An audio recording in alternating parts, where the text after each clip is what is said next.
नमस्कार दोस्तों, स्वागत है मेरे नए ब्लॉग में जिसमें हम लोग हिस्ट्री के बारे में पढ़ रहे हैं। इससे पहले वाले ब्लॉग में हमने पढ़ा था हड़प्पा सभ्यता की कुछ उनके जो बेसिक जो पॉइंट्स होते हैं उनके बारे में जाना था, क्योंकि उनको जानना बहुत आवश्यक होता है।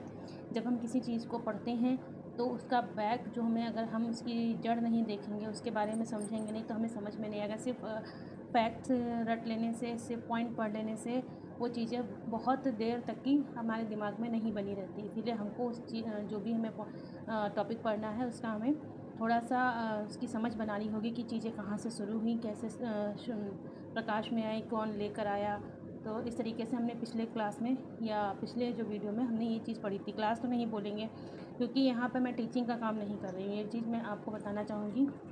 जो भी मेरा वीडियो ये पहली बार आज देख रहा है उन सभी को हम बताना चाहेंगे कि ये मेरा कोई टीचिंग का काम नहीं है।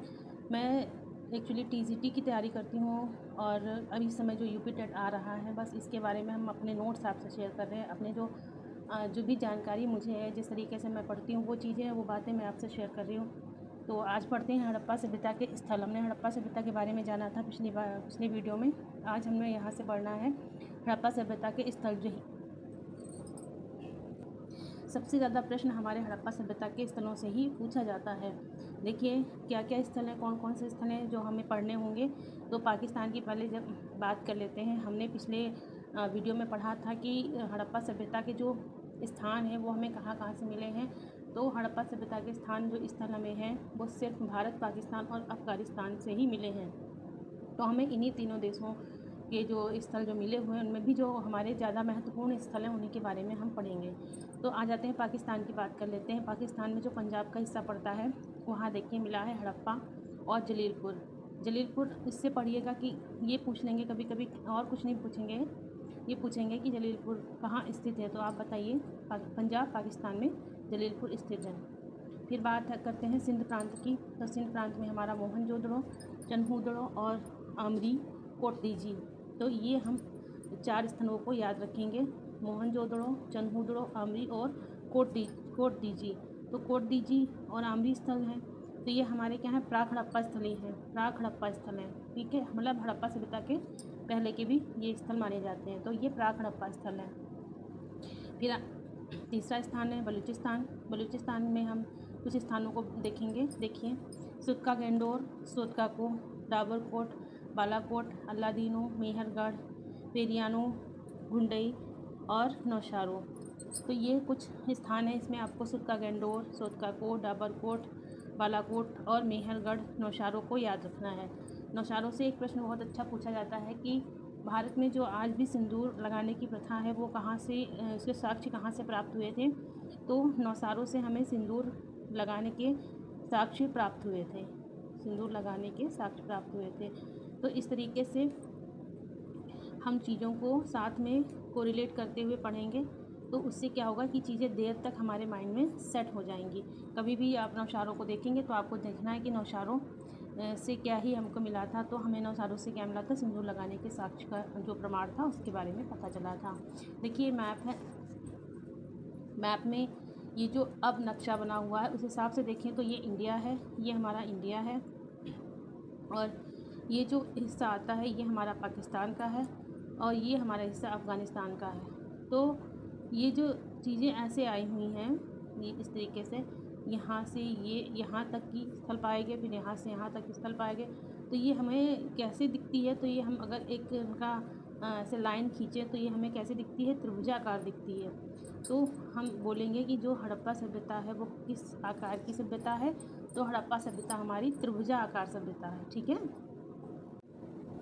अब आगे बात कर लेते हैं कि भारत में हमें कहाँ कहाँ से स्थान प्राप्त हुए हैं। तो हम देखेंगे जम्मू कश्मीर, स्टार्ट करेंगे जम्मू से, उत्तर से। तो जम्मू कश्मीर में मांडक स्थल है वो हमें प्राप्त हुआ है। पंजाब में हमें जो भारत का पंजाब का हिस्सा है वहाँ से हमें क्या मिला है, तो इसको हम एक ट्रिक है RBS करके याद कर सकते हैं। यानी R से रोपड़, B से बाडा और S से संघोल। तो हमें ऐसे याद कर सकते हैं। कोई ट्रिक आप बना लीजिए जिनसे आप स्थलों को याद कर सकें। स्थलों को ही कभी उठा के पूछ लेता है कि कौन सा स्थल कहाँ पाया जाता है।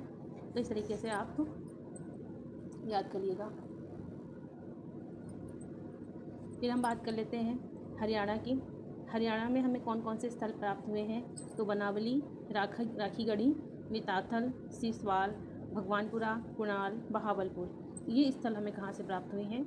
ये स्थल हमें मिले हैं हरियाणा से। हमने तो ऐसे ट्रिक बनाई थी भरामिशी, मकुबा, भगुबा, बारामिशी, भगुबा, लेकिन आप जैसे भी बना पाएँ, आप शायद इससे अच्छी ट्रिक बना लेंगे तो आप इससे अच्छी ट्रिक बना के याद कर सकते हैं चीज़ों को।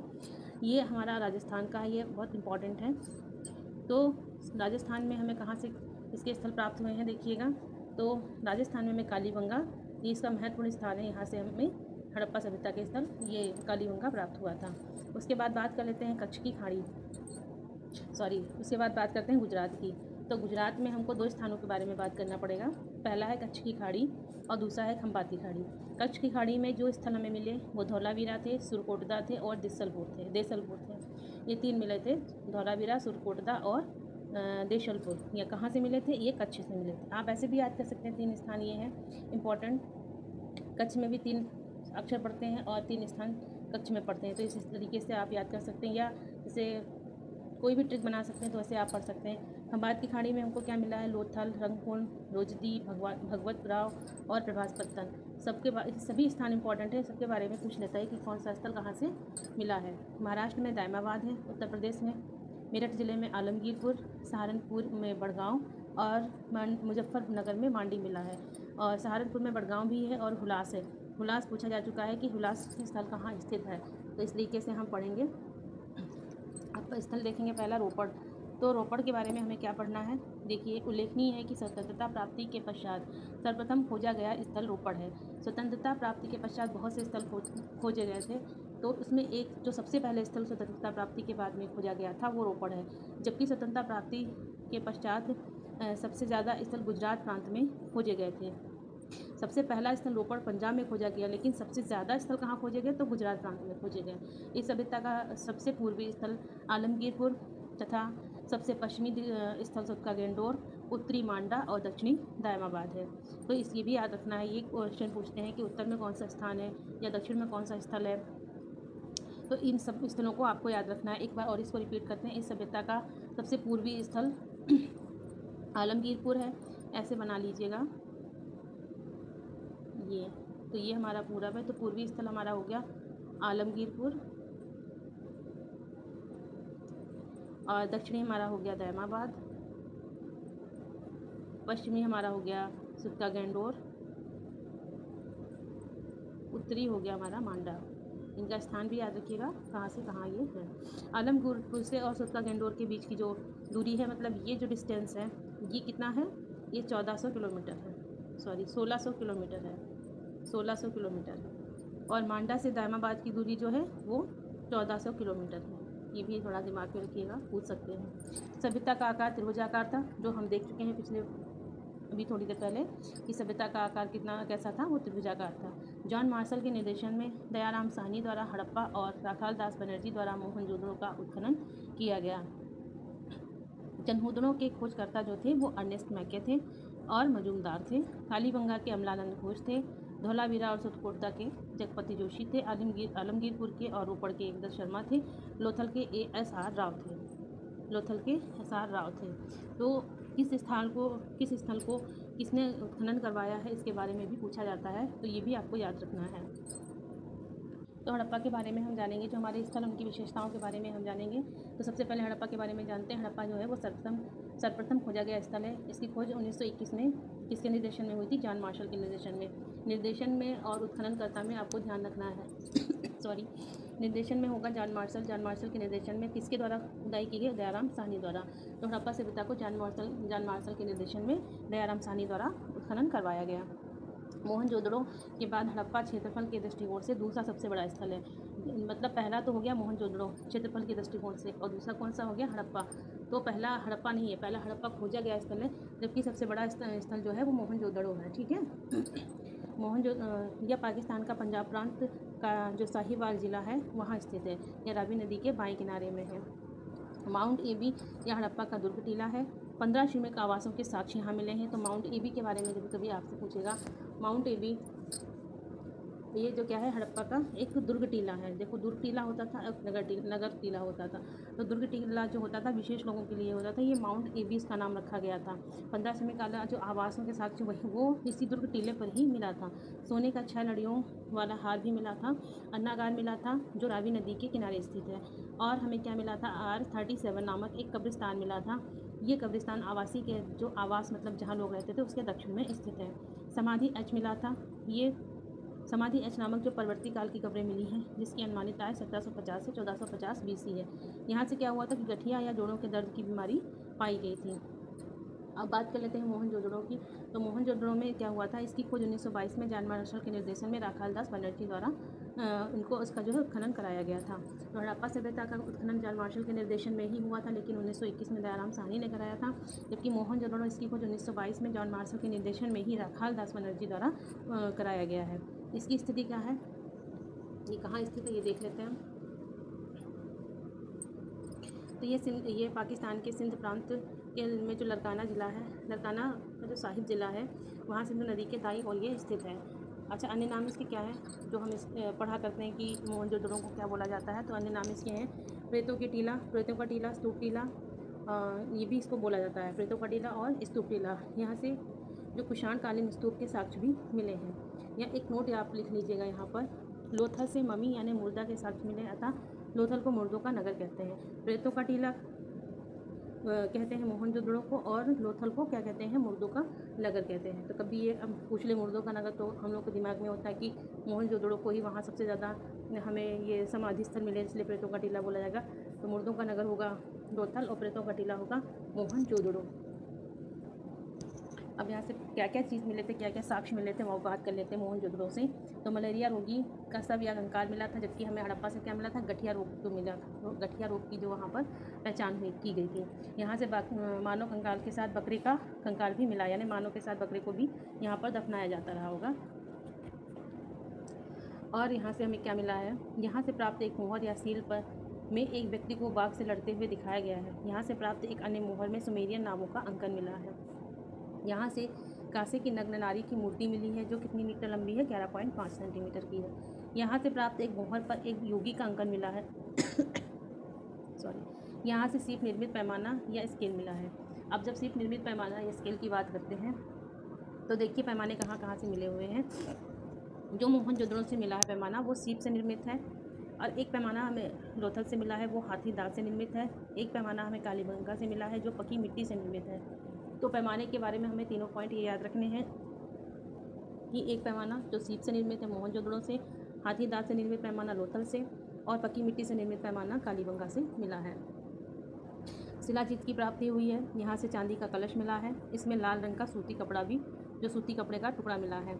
यहाँ से प्राप्त इमारतों में अन्नागार, बृहद स्नानागार, इसकी सीढ़ियाँ जो बृहद स्नानागार की जो सीढ़ियाँ थी वो उत्तर और दक्षिण दिशा में थी, और सभा भवन मिला है जिसकी लंबाई चौड़ाई लगभग 27 × 27 फीट है, अतः यह वर्गाकार इमारत है। अगली इमारत पुरोहित का आवास मिला है। इनमें से सबसे बड़ी इमारत यहाँ का अन्नागार ही है। मोहनजोदड़ो का अन्नागार जो है ये हड़प्पा सभ्यता की सबसे बड़ी इमारत है।